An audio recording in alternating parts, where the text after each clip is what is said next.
Morena, everyone. Kia ora koutou. Just want to acknowledge you guys. What a fantastic talk to start the morning. I think it's crazy. The more, I learn, the less I know. And I actually find it so exciting, the amount that we don't know, because we also don't know what's possible. So, yeah, fantastic talk. Hi everyone. My name's Aimee. It's a privilege to be here with you this morning and speak to you today. I would describe myself as a curious being, a big thinker and a food lover. I'm the co-chair of Future Farmers New Zealand and co-founder of Girls Who Grow. I'm a sixth generation farmer from Tamaki Makaurau, and my family also breed and export onions. And I'm currently finishing off my second master's degree at Lincoln University. My research surrounds the role of information in land use decision making. So I'm really interested in how people engage with information and knowledge and how we can communicate in meaningful ways. So I have a background in marketing, specifically food marketing, and I love storytelling. And I'm really on a mission to connect people, improve knowledge exchanges, and regenerate living systems. So I'm here today to give you the rundown on both Future Farmers New Zealand and Girls Who Grow. And if I hope to do one thing, I hope to spark some piece of your imagination within the next 30 minutes. So to kick us off, I have a bit of a question for you to ponder. What is our collective why for Aotearoa's food and fibre sector? Just think about that for a second. What is our collective why for Aotearoa's food and fibre sector? A collective why, a united vision, and a youth voice is something we at Future Farmers feel is missing. So today I want to share with you a bit of our vision on behalf of Future Farmers. And we're a collective, a group of youth who have come together to redesign a united, prosperous and healthy agricultural sector in Aotearoa. We're professionally, culturally and politically diverse. We have people from all walks of life, including on-the-ground farmers like Zeb, to people like myself, researchers, consultants, all the way through to innovators in agri-tech and fashion.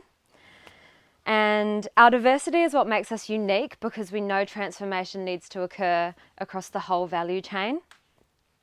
So we submit on policies on behalf of youth and have multiple work streams focused on getting people represented at key decision-making points and also focused on education. We're proudly non-partisan and provide a safe space for youth to come and debate policy and the future of the sector.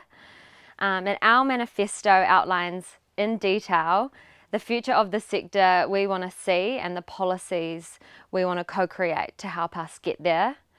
So Future Farmers supports a future of agriculture that is healthy not only for people and planet, but profit too. We know New Zealand has a proud agricultural heritage, and conventional farming systems have given us a significant boost as an expert earner and employer. However, this has come at a cost. We've heard this morning about our threatened native species and biodiversities, and unfortunately we know Aotearoa has one of the highest proportion of that in the world.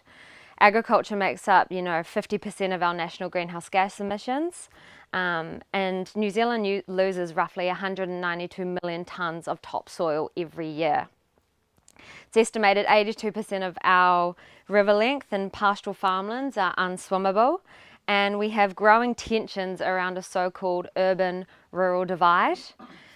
In the last decade, around 167 farmers have committed suicide, and a lot of our rural communities are really struggling.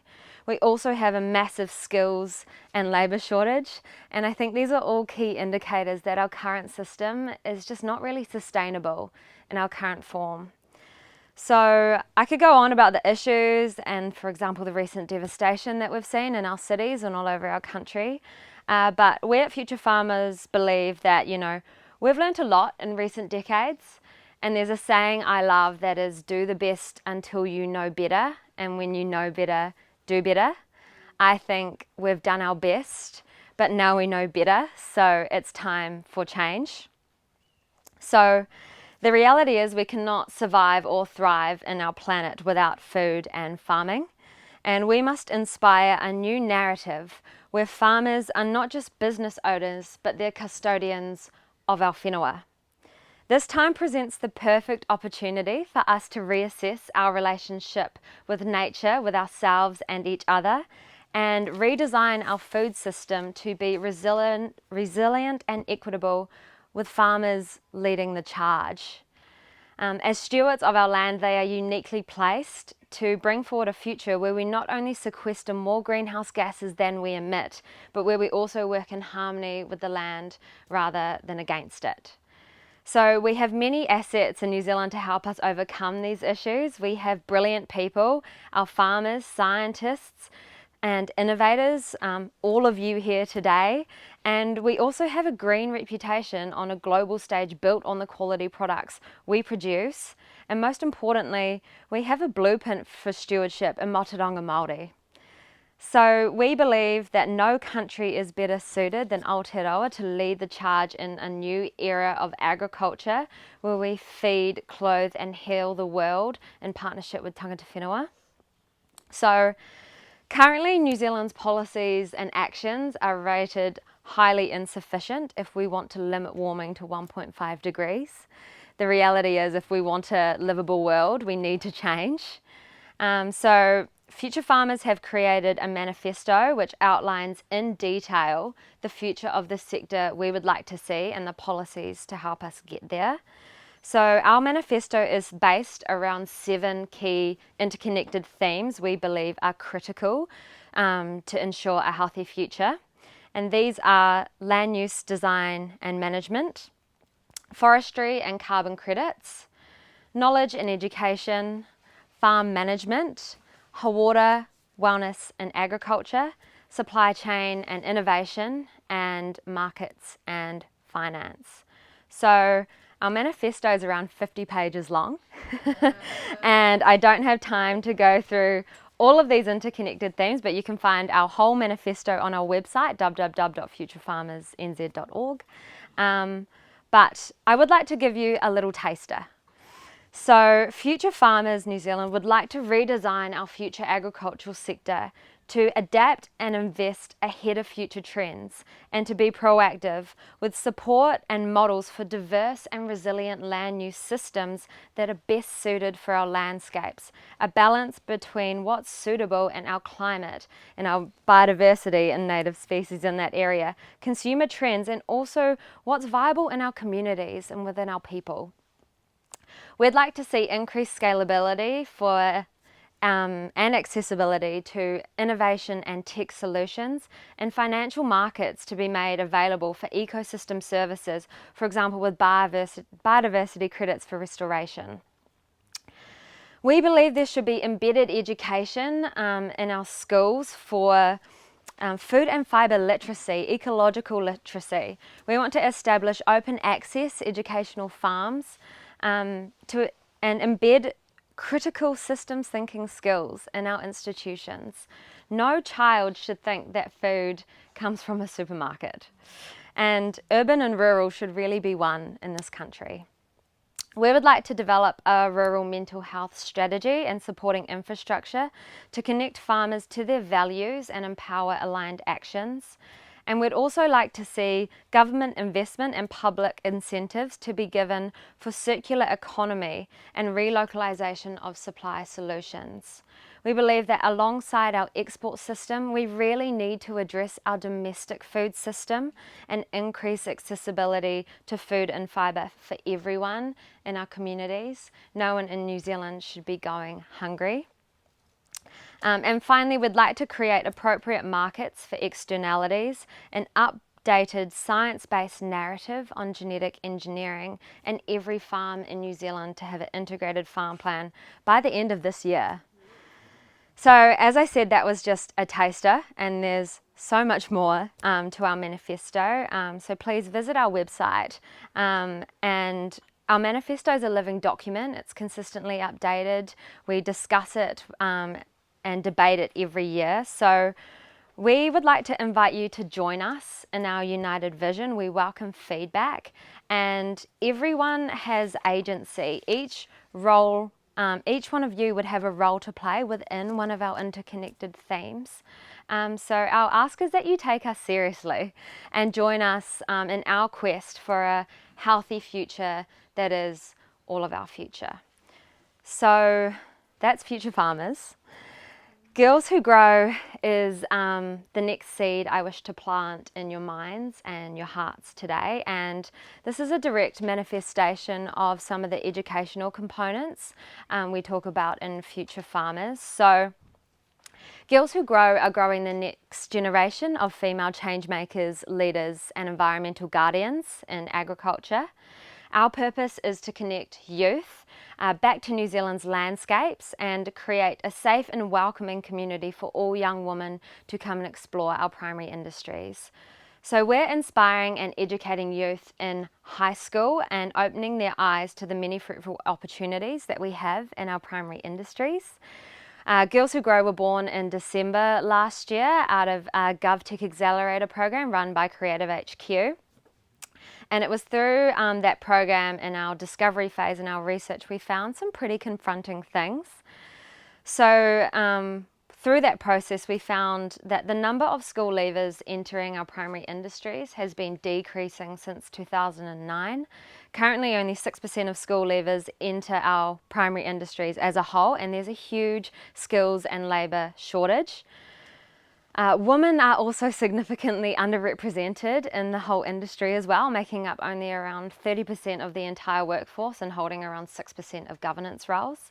And most importantly, we found through our surveys and research and interviews that youth are really worried about the climate crisis, and many have confused perceptions about agriculture and don't exist the meaningful career opportunities that exist. There's just no real clear career narratives, and even more so for young urban women. So Girls Who Grow were born to really change the narrative and ignite a brighter future in farming. So my parents used to joke with me, you know, go get an education so you don't have to become a farmer. And I came to realize that farming shapes both us and our world, and food and fibre is our most direct connection with nature. It's made from living things that come from the earth, which means it's also the perfect place to connect to our landscapes and to heal. So Girls Who Grow is what I wish I had in high school. It's for my daughters and my granddaughters. We now know that 84% of Kiwis live urban lives and 60% of them don't visit any rural friends or family. So this means as New Zealand's becoming increasingly more urbanised, it is more critical now more than ever to connect youth and people back to our landscapes. And this will take more than just country calendar. We need to do it not just physically, but emotionally and psychologically.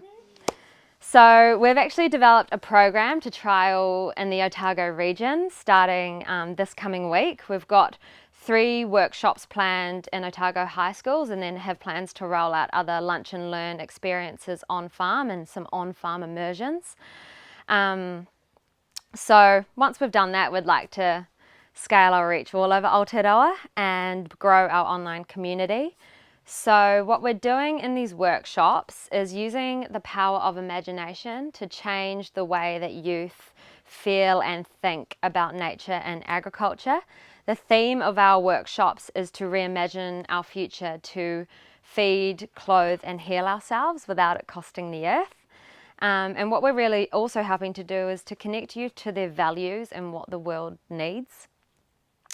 So last year I read a book by a guy called Rob Hopkins, and it's called From What Is to What If, and it's all about using the power of collective imagination to change our world. And I'm convinced now that what we need is not more facts or more numbers, but we need a new story. And I see that as well in my research where I talk to land managers. So I'm going to share with you a story that we're actually using in our in-school workshops.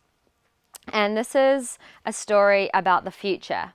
This is a story about Jessica's future, and it's a future where things turned out okay.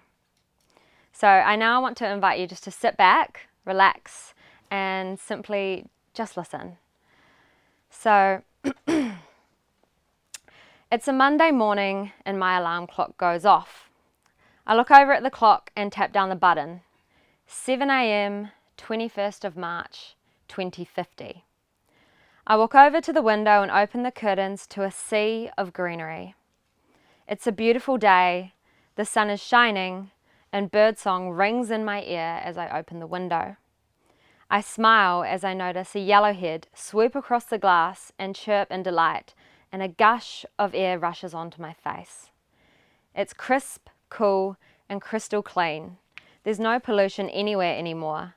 Our urban and rural regions are wild and breathable, filled with nature and biodiversity. You no longer have to travel anywhere to visit nature. Nature is all around us. It is us. My mum calls for me from downstairs. Jessica, breakfast is ready.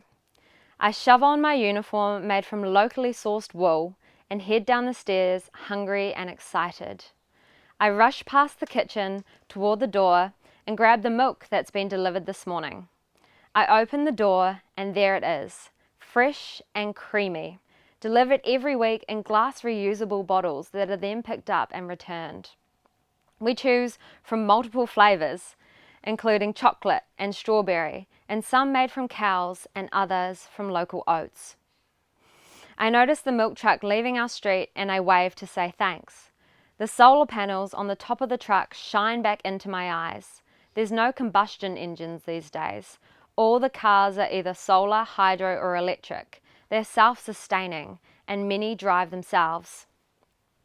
I grab the milk and pop back inside. A stack of pancakes awaits me. Mum flicks off the power on the stove and it beeps in response. Our house is also self-sustaining and is powered using a mixture of wind and hydro.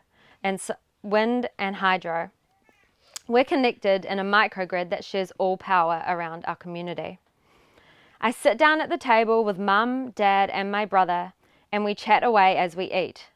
Mum smiles as she finishes her mouthful. I will never get over it, she says. Food tastes so bloody good, grown locally and from healthy soils. New Zealand has long embraced real and regional food in our homes, schools, companies and hospitals. Our food systems and industries work together in alignment with nature and are full of constant innovation. We learn from a young age that when we produce, cook and share healthy food, we are engaged in the act of healing our bodies, land and climate. I shove another load of gooey pancakes and maple syrup onto my fork and into my mouth, and the sweet sensation dances on my tongue. Whenever we put something into our mouth, we owe it to a farmer and nature. We know where all our food comes from. Everything is transparent and tracked, and I can see the farm and production methods from an app on my phone. I grab the banana on the table and scan it. Farmer Jill and her family pop up on my screen and I smile at the video of her holding up bananas with her dog Rusty close at her feet, waggling his tail in delight. Mum and Dad are excited about the day ahead. Their jobs revolve around restoring living systems, as everyone's now does. Mum's a doctor and loves how much better it is now our food and health systems are connected. Everyone in New Zealand has access to healthy and delicious food. Dad's a farmer and works locally. All of our farms are now climate positive and help the environment thrive. My brother's at university studying agricultural products and fashion. He's perched at the top of the table in his favourite pink wool blazer. He works with producers to create beautiful products and clothes that one day go back to feed our earth. They love their jobs and feel fulfilled in what they do. We finish up and there's a few banana scraps left. Mum orders me to take them out the back to the chickens, so I pop out and through the garden to our 3 chickens who cluck at me in excitement. I scatter around the fruit scraps and grab an egg while I'm at it. We have no food waste. Everything goes to our chickens or compost to feed the earth. Everything is circular in our home and community. I head back inside, grab my bag, pop on my shoes, and start on my journey to school. I walk up the road toward the bus stop. I admire the lush green trees that line our street and flowers along the footpath. The bus stop is covered in plants, flowers, and food. Bees hum around it in delight. I grab an apple off the tree while I wait and pop it into my bag. There's food and life everywhere. The local bus arrives and I jump on, excited to head to school. Today we've got visitors coming to teach us about the history of our society's transition from one of extraction to one of regeneration, where all life on Earth thrives. It's hard to imagine that time of transition, and I take a moment to think about it as I stare out the bus window. Fossil fuel use peaked and declined rapidly years ago, and our land and lives have been reclaimed. I admire our community garden that was once an old parking lot as we drive past. I can't remember the time of extraction. I was too young. My parents tell me it was a time where we had to relearn that our well-being and survival depended on a thriving planet. We had to re-find our place in the world as a part of nature and not separate from it.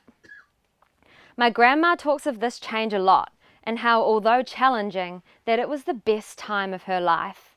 She said this was a journey where weather and some things got worse before they got better.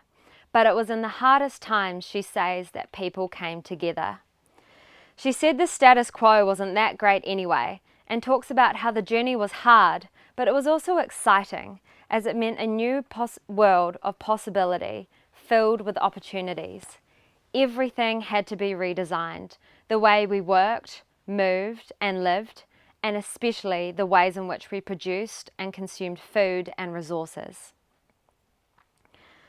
Everyone went through a transformation. She says there were huge gaps in our knowledge, but expertise from Indigenous communities helped to guide the way.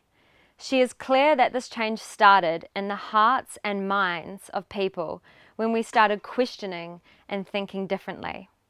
She said the challenges they faced were like none other ever experienced before. That meant they couldn't be addressed with outdated concepts, systems, and approaches.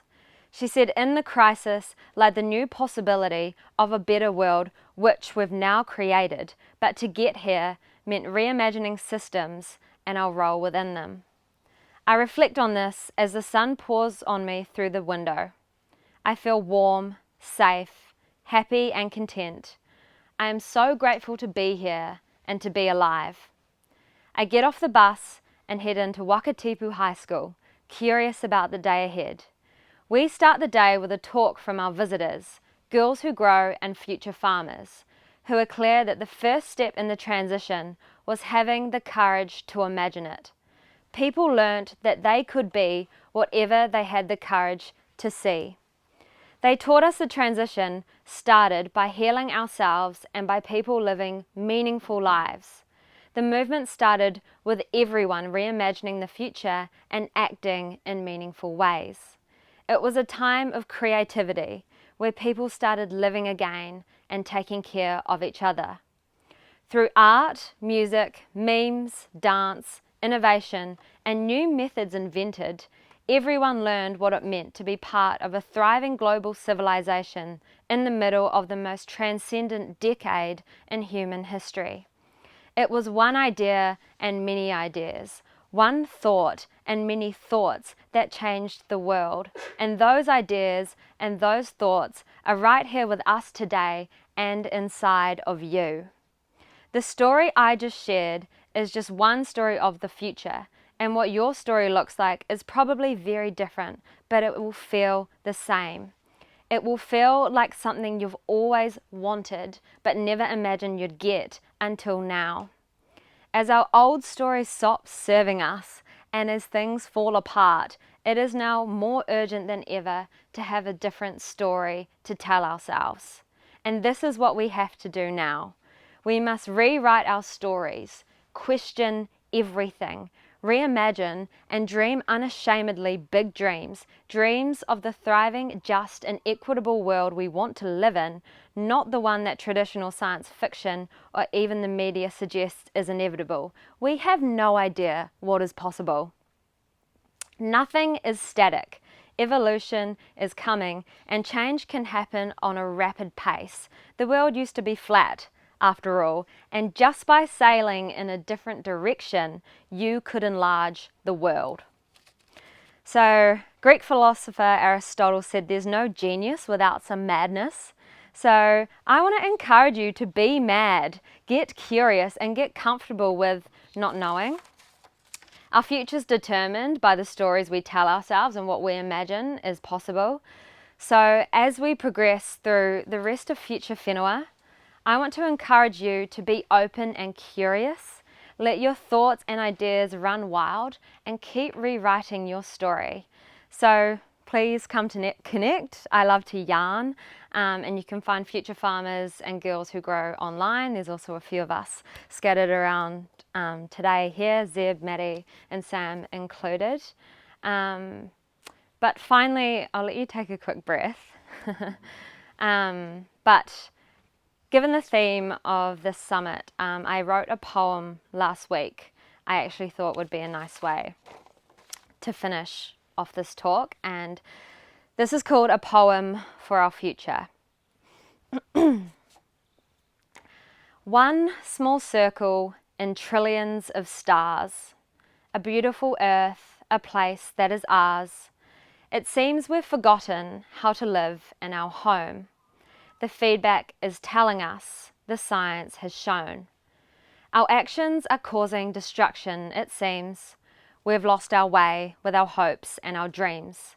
There's millions of creatures who are dying in vain. Because of our actions, it's actually insane. Our earth is hurting and we are now too.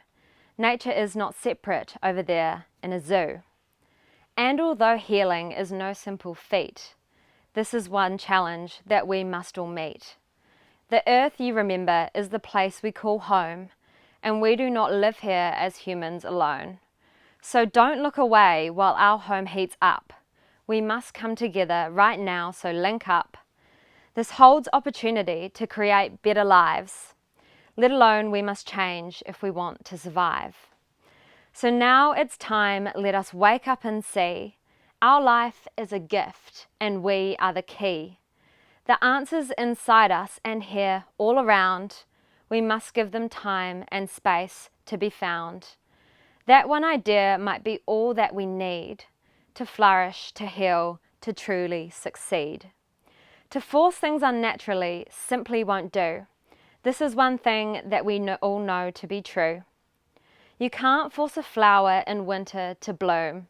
You can't force the sun to go down at noon. It's time to let go, but come, don't be scared, for this world of love is not to be feared. What got us here will not get us there. So it's time to slow down, to listen, to care. We're stronger together than we are all alone. You do not have to figure this out on your own. Little by little and day by day, we'll figure it out, we'll find our way. Feel the wind on your skin and the sun on your face. Mother Nature holds you in her loving embrace. We're not alone, she's around, you see, taking care of us all, of you and of me. Now she's asking us all for one simple return, to take care of her, to listen, to learn. Food shapes our planet and it shapes us. A taste of our future we must now discuss. Farms create life or they can do harm. We have limited time, so sound the alarm. This is not the way that things have to be. Change is inevitable, it's coming, you'll see. When my children ask, Mum, what did you do? The planet was burning and everyone knew. I put life at my center and just did my best. I made time for play and made time for rest. It's time to give voice to those who cannot speak. In diversity is strength, it makes us unique. Give yourself permission to broaden your mind. Our future, our thinking is not yet defined. Our living planet is our source of wealth. So rewild, repair, and regenerate yourself. We can thrive in the future. This work has begun together with nature, and these jobs are fun. So important work for you to now do is that which is meaningful to life and to you. When you light yourself up, then others will come to increasingly realize that we are all one. We are not here alone, this I know for sure. Mother Nature is calling to come back once more, to heal all together in a glorious way. We just have one life at the end of the day. So enjoy it, be open to all that it brings. Make sure to follow your heart as it sings. With no meaning and purpose, it's doing us harm. So today and right here on this beautiful farm, if you do one thing, then let it be this. Be curious, be open, and do not resist. Let's go and be wild, be brave, and be bold. I can't wait for our future to come and unfold. So together we'll do this. Come, let's expand, let's regenerate and imagine our flourishing land. Kia ora.